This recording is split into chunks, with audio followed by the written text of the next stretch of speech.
We've got a real pile of packages. So I guess I'm just going to start opening these before I get on to anything else.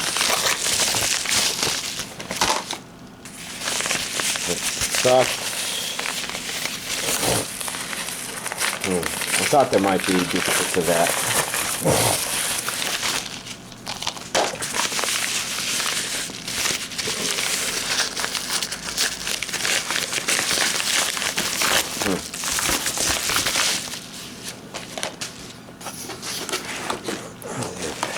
Mouse pad is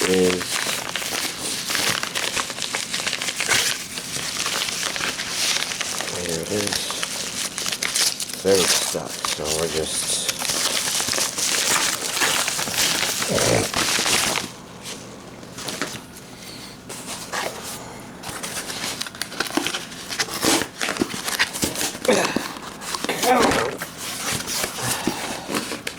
this is obviously not the way you're supposed to open this, but usually works. Okay.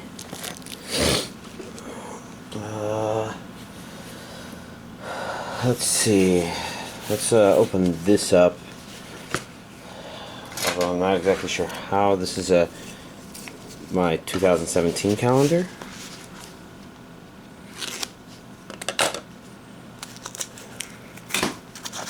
Okay, that's opening it up. A little rip in the cardboard, but oh yeah.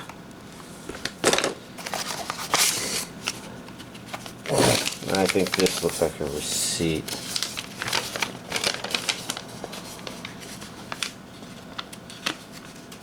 Huh. Can't open that up. It's not too important right now. It's a little smushed, but I have until the end of the year to figure that out before I put this up, so I think I'm fine with that.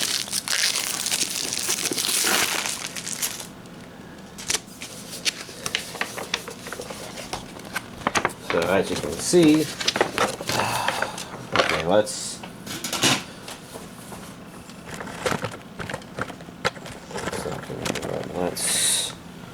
pull it up. As you can see, it's a the Cardcaptor Sakura calendar. I didn't see any options on Amazon that were screaming, oh yes, definitely get this. So I went with the Cardcaptor Sakura one. Then we got a bunch more things here. This would be the one thing, non-anime thing, that I'm not opening up, because it's Game of Thrones on DVD. Season 6 on DVD. I already have Season 6 on Blu-ray, and I have not watched it yet. Why don't we actually throw this on top of the pile and begin here? But yeah, I got the DVD version because if I want to stream and rewatch the episodes, well, the DVD is easier to process for that. Otherwise, we got Final Fantasy 15 Kingsglaive. Watch the movie before you play the game, which kind of reminds me of another anime I watched this week. Let's see, this is Regions A, B, and C. There we go. Pretty sure English dub primarily. This is one of those Sony CGI animated movies, which kind of primarily released here in the States, but whatever. Aaron Paul and Sean Bean. As you can see, the Blu-rays just overall nicely. Lena Headey. I don't know if I know her. And I think those technically count as anime, but whatever. Here's something that is anime. Pokemon Series XY Kalos Quest 2. 23 action-packed episodes. So as long as this keeps coming out, eventually we'll get to the Sun and Moon stuff that's coming out now, which for some reason people were more excited about in the anime subreddit.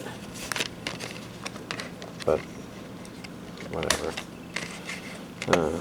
Let's see, this packaging is a little broken, but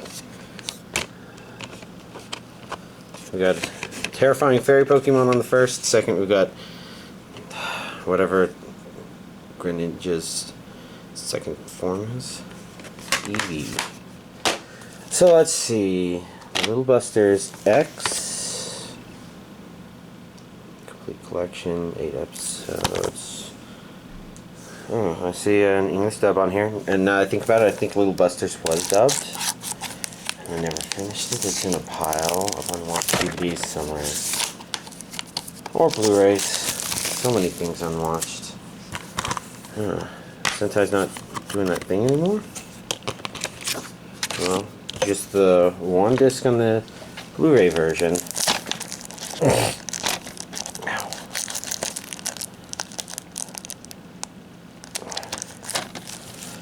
If this thing's gonna be a piece of crap, then we're gonna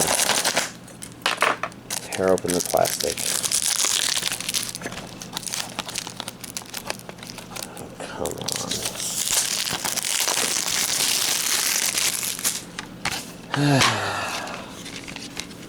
It's interesting. It's a little more stiff. So, looks like the first disc has the same art as disc 1.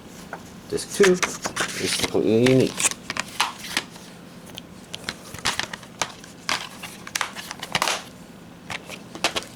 This is Lupin the Third, Operation Return the Treasure, which I do believe is completely new. Huh.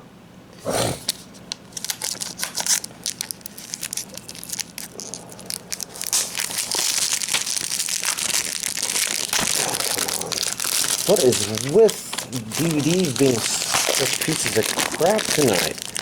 This plastic's not coming off.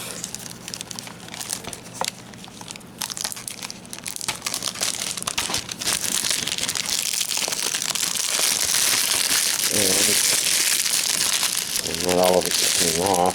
Some of it is even still on there.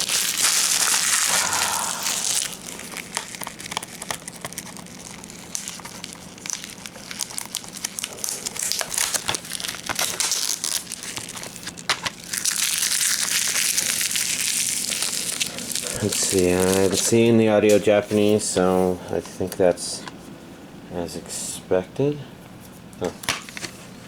The inside looks like kind of a version of this artwork. All over the place. So obviously Nunun Biyori is here, and where was it? So Amazon sent me 2 copies, so I'm gonna have to contact them about that. Set that one aside and open this one in case they want me to send the other one back.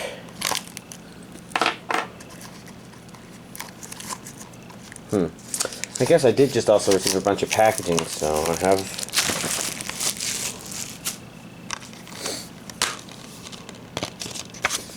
and if it seems like I already see this, I did receive it on DVD already. Blu-ray's copy is now here, and of course the DVD copy is wherever in the piles that are behind me back there. Bikini Warriors, I'm actually curious about this one. It doesn't look particularly good, but well, I guess you could call it a morbid curiosity, but as you can see from the way the logo's designed, it's supposed to look sort of like the Dragon Warrior logo, or Dragon Quest logo, or at least I think it does. I haven't actually looked at it when I realized, oh, it does kind of look like that. And it looked like, you know, it was making fun of some of the RPG tropes, which could be fun. The downside of it is it's obviously full of a lot of fan service. Well, what can we say about it? It's Region A, English dubbed. How many is that? It's actually not saying how many episodes there are. 48 minutes. Sounds like it's a handful of episodes, if not a movie. Although it'd be a really strange movie. It looks more like it should be a series. Next up, we got the Kawaii Complex Guide to Manors and Hostile Behavior. Manors and Hostile Behavior. So this is another one where if it sounds familiar, it's because I did get it on DVD and it got released on Blu-ray. So you could say this is catching up on Blu-ray. Stupid plastic.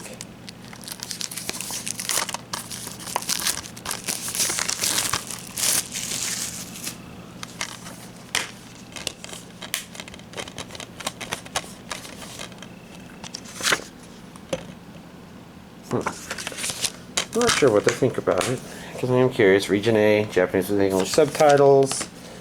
Next up we see Eat Man, and I don't think this one ever got released on DVD. I know Eat Man 98 did, and that was actually quite amusing. I think the general premise is this guy, he just keeps eating stuff, and by stuff I don't mean like a banal definition of stuff. That means things that are considered generally edible. You know, he'll eat various metals and rocks or something like that. And then I think he uses that to power some sort of weapon that he pulls out at the end or something too. It was amusing, but it's been so long since I've seen Eat Man 98. Never thought I'd see this one, assuming this is the first one. Or there is a first one, and it is...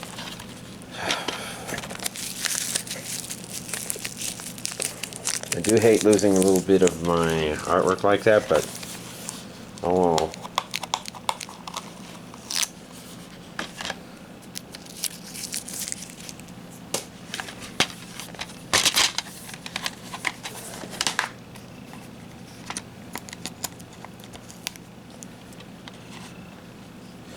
This thing is being a real annoying piece of shit. God. This is, again, another DVD. It's refusing to just open up. Like every DVD has for the past, what, 3-4 months? I don't know how we even made it this far alive. So first we got disc 1. And disc 2. Cool enough.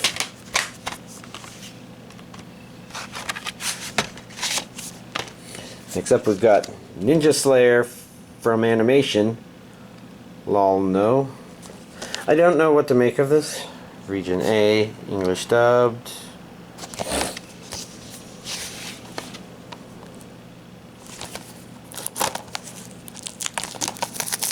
It's really tricky to tell specifically that it's Japanese animation, because the cover art design doesn't really look like anything I've identified, or anything that comes to mind at least. Interesting. Is that supposed to look like that?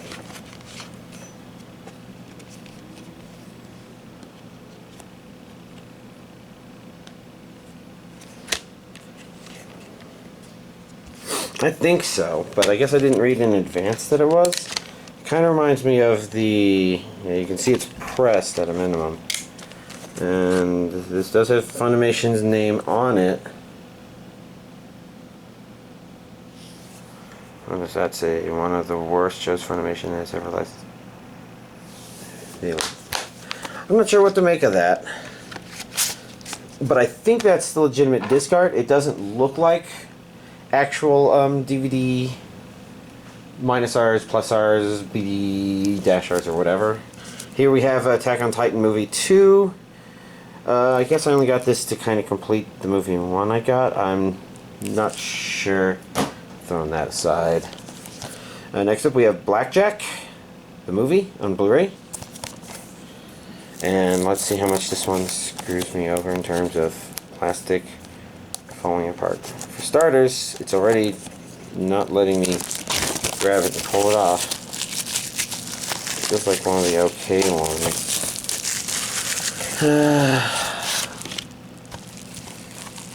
I guess because this is a Blu-ray, the process is going to be somewhat more refined.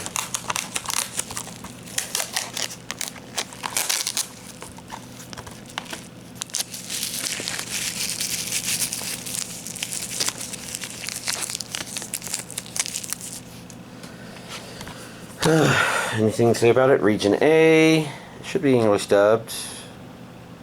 Come on, camera. Focus. English.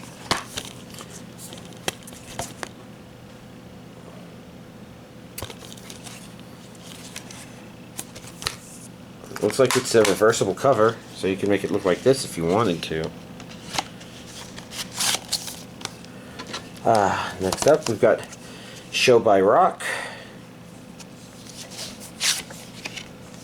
Let's see, this one is regions A, B, and C. which is interesting. Usually it's A or AB. It looks like it's English dubbed. Okay. So this is pretty much released in all regions for everyone, everywhere. Come on. Ugh.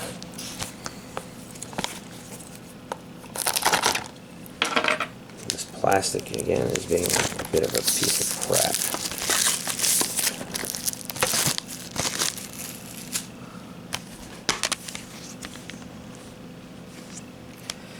They're a little more scantily clad. DVD 1, 2. Blu-ray 1, 2. Definitely a different image than that one. Okay. And last but not least, we have the Funimation release of Seiyu's Life, which I do believe will be a subtitled only one. Looks like down there it says Japanese stereo. So the answer appears to be yes.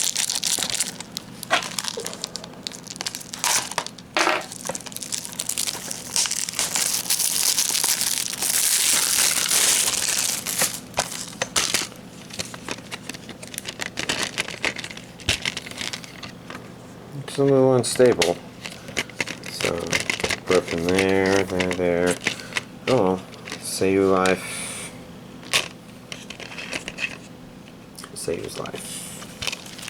And then we'll let some of the plastic out to take a quick peek at that imagery on the other side. Let's actually do it like this. Alright, looks like that's everything. Let me move that aside, and this week's anime DVD collection update. Okay, I'll try to keep it fast because I've watched a lot. Let's see, Skyward Wizards Academy, I was watching it and I thought it was okay. I guess the problem was it kind of reminded me a little bit of, oh gosh, I can't remember what it was about. It was something about like 3 dragon girls or something like that. Kind of reminds me of that, in that it doesn't feel like there was progression enough in this one to feel justified in the end, I guess. It sort of felt like it introduced some conflict that was just frustrating for the characters for the sake of being frustrating and not necessarily good, exciting, and engaging exactly. And our main characters had character growth, but that didn't entirely feel accurate. I guess blonde-haired girl kind of felt like she was the most realistic change. Thinks too highly of herself girl. I never got the impression that the show ever really satisfactorily explained why she stopped whatever and joined in helping people, I guess. It's kind of weak. It starts out okay, but because it doesn't really progress, and because it tries to progress, it kind of is not horrible, but a bit on the weak side. Let's see. Next up, I read or watched Shimoneta. This is a boring world where the concept of dirty jokes doesn't exist. It kind of reminded me of Prison School in terms of trying to come up with this absurd concept and sort of running with it. And it was okay. Some of it was legitimately amusing and funny and stuff, but it kind of, I guess it didn't really have a place it necessarily wanted to go or thing it wanted to do with the anime, but kind of like Sky Wizard Academy felt like it had to do something, I guess. And it wasn't bad, but it's like, I don't know, it felt like it kind of got a little lost in itself just a bit. Not enough to make it bad. I thought it stayed kind of amusing. Up, down, coming and going, something like that. Overall, it was okay. I guess if I compare it to Prison School, I'd say I actually enjoyed that one a little bit more. I guess it was a bit more engaging and waiting for visceral release that this one never really gave. Death Parade. And let's see. First of all, I know why it is shaped like this. I mean, I thought it was very elevatory, but watching the show, the elevators are very important. So, it's interesting because I kind of watched an advertisement for it on something else, probably on the Shinmoneta or something like that. And who knew? I knew this would kind of be close and somewhat along the lines. And this one was probably the most notable of the stuff I've watched this past week. So it kind of struck me as, from the advertisements, as kind of being sort of Gantz-like in terms of people who died being in some sort of situation playing a game, but it's not edgy like Gantz is. It's trying to be a little more psychological, or maybe a lot more psychological, I'm not sure. But I think it exists kind of well enough on the good enough side. It sort of sets up some kind of stereotypes, and I'm not sure if there's a real care if some of them exist per se. Basically, when some shows try to set up psychological elements, there's a very real risk of them being shallow. And then there's some shows that are kind of aware of that shallowness, but are unable to break away from that shallowness, and so they kind of go pseudo-shallow, I guess. They're still shallow, but they try to pretend they're not by throwing some weird twist at you when it comes to a psychological thing that in reality just doesn't make much. And this one felt at least a couple steps beyond that, but it was really hard to tell in the first couple of episodes if it actually was. And most of it is, you set up these stereotypes of characters and them needing to be judged against each other, I guess. And you run a very real risk of, well, old people are like this, women are like that, things like that. And in that regard, I kind of felt the first story was a good jumping point, a good starting point. It's a sort where you would probably be worried about that sort of stuff if you see it. You know, you're like, oh, well, you know, that person's obviously just going to go crazy and try to stab the other person or something like that. And even though it doesn't really make sense per se, the show, I guess edgy shows definitely like to do that, but I'm not sure if real life actually works that way. There's a jarringness with the way anime does it, which may make it where I'm seeing a disconnect between it and reality, whereas in reality people probably would actually do it, it just wouldn't be very anime like the anime tries to do when they're trying to do it overboard. And I think that's kind of some of the point of animation, is the facial emotions, something like that, expressions are all exaggerated. There are a couple elements that I didn't think made sense that they kind of did for fun, but overall, even though that first episode went with that somewhat more comfortable commonplace that can be a bit more shallow than it thinks it is, it demonstrated it was actually a little bit above that by questioning it, and or maybe the questioning of it was what made me wonder. But they follow it up and they definitely make it a little bit better than that. So overall, it's very nice. I'm not sure if it's necessarily completely thought out, just because, you know, you can have somebody that sets up a system, but the system doesn't actually make sense or something like that. And this was a system. Did it actually make sense? I was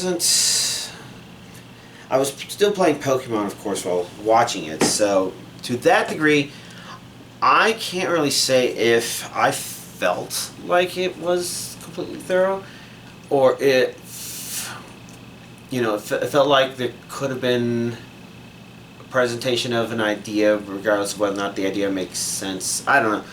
I was in a weird mood. Heavy Object. This is part 1. It's kind of an amusing one. It suffers from the problem that in order to make the main characters shine, it has to make other people really stupid. And sometimes in some of the ways it kind of makes sense, but in others doesn't. To a certain degree, I think it's kind of amusing because our main two guys, and I really like their character designs. They seem, I don't know, kind of refreshing somehow for main characters. I guess mostly because it's the blonde-haired guy who's the main and the brown-haired guy who's kind of his immediate support, sort of. Because most of the stuff takes place from blonde-haired guy's perspective. And if they withhold information, it's usually information about the blonde-haired girl or the guy or their commander. But, I don't know. It kind of reminded me a little bit of Isaac Asimov's robot stories. He had this tendency to go back to certain characters to have things happen to them. And in that context, it was because they were kind of experts in their industry. Whereas in this, I mean, there's some stuff that definitely comes from being able to do engineering on the fly sorts of stuff. This wouldn't be just like putting together stuff, but like engineering in terms of other things such as analyzing current state of things and something or the other. And yeah, I mean, I think the idea of the titular heavy objects is actually kind of interesting because they initially kind of give the perspective, you know, you see it and the way it's being unfolded in the historical narrative, you kind of think there's no way something like this would actually be practical, and then they kind of bring these practical things on, which is why there's essentially radioactive mutant super tanks, I guess, is the best way I could think to call it, especially when they kind of show, yeah, and this very first one, the very first one ever made, they dropped a nuke on it to try to stop it, and they melted a lot of its surface, but because of the way power distribution and armoring was designed on the thing, they couldn't stop it. So that one was literally a radioactive mutant super tank, I guess. So overall, it's interesting. Yeah, I'm not sure if there's anything about it that's definitive narrative greatness, because, you know, it has to pull these tricks. Like, it establishes heavy objects as things that are so indomitable that only other heavy objects can take them on. And then it comes up with some clever solutions on how some characters take them on, and some of them shouldn't be all that impossible for people other than the main characters of this to do. You see all of the elements of this in lots of shows. Yeah, I guess I don't want to say that one just because, you know, that may be a little spoiler. But overall, it's been entertaining. I guess I'll have to wait for part 2, though. Next up was God Eater, which was the first half of it, and I guess one of the things I learned about this is that it's a prequel to a game, and it kind of suffers from a little bit from that because maybe it's not about, I don't know, it feels like this is a common problem with video game adaptations turned into anime, in that sometimes it can feel like there's a lack of character objective, I suppose, where it doesn't, you'll have people saying this guy's actually pretty good, but you don't feel it, and they throw a twist at the people and you think, maybe I don't feel it entirely. So it's a little weird in that regard. It might be something that's more interesting to people who played the original games, I guess. But it's not completely without meaning as far as I can tell. It's just, it feels like it's sort of stumbling forward. So it's kind of making progress, okay, and that's from a narrative perspective. From an animation perspective, it's very interesting. I'm wondering if this is a series that people said was a really badly done CGI animation, because I remember that one, whatever it was, its Blu-ray release was supposed to be redone in traditional animation and look a lot better. And it's interesting because if this is that show, then it's actually accidentally produced a very interesting animation style that I would actually like to see more of. If not, then it's also possible that somebody really clever came up with a good animation style, I think. Because it feels like the movements of the characters are sort of 3D, but at the same time, they don't feel like it, because it feels like you could be taking 3D stills but animating them in a way that an anime that was hand-drawn would be drawn. So there would be little subtle things about the way maybe this body part or that maybe moves, but you'll have characters that are kind of standing still in a way that a lot of 3D characters don't tend to, or CGI characters don't tend to, and the mouth moving not in a way, but you know, just the standard anime mouth movement sort of thing. So it actually blends interestingly well together. Whether they drew it in a way so that it looked CGI, or they took CGI and they drew over it, or they came up with a CGI that generates anime characters on a frame-by-frame basis, but made sure frame rate, character movement, etc., where instead of this smooth caused by 3D thing, we're actually following the logistical movements of a hand-drawn animation. It's interesting, although at the same time, you know, it's done for now.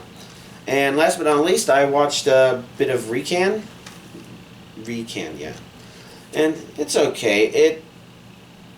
It's definitely supposed to be one of those cute girls doing cute things sort of shows, but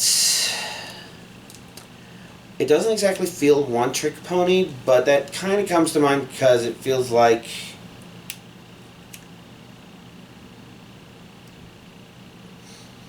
maybe not quite that bad, maybe just a thin sliver of that. It's not as engaging as I would have hoped it would have been, although at the same time I pulled it from the bottom here, so I put it off earlier. Oh god, I didn't finish that. And so it's okay. I'm not expecting too much out of it. It's not getting a lot of laughs out of me per se, but amusement. At the same time though, I think there's allergens in the air, and so it makes it really hard to focus. That and sacrificing sleep to play Pokemon. But I think I'm going to continue with this, especially since I'm not sure what of the new stuff I would prioritize watching. Yeah. So for Pokemon, where was I last week? I don't remember where I was last week. This week I've captured all the Ultra Beasts in my game. And that one legendary, I guess all the legendaries, which pretty much leaves catching the Pokédex, doing battle tree, battle royale stuff. Along those lines, I've begun noticing that I probably want to do the Pokemon Pelago. That's why I just checked the time, because I just realized I'm going to have to check Pokemon Treasure sort of stuff. Anyways,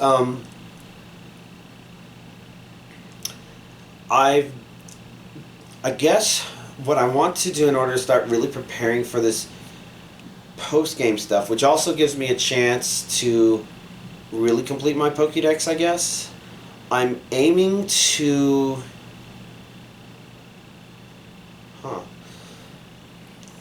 I'm aiming to play through Pokemon Sun as my next major thing, and one of these nighttime in the game hours I will sneak through the one portal and grab another grab a Cosmog so that I can do whatever I'm going to do with that.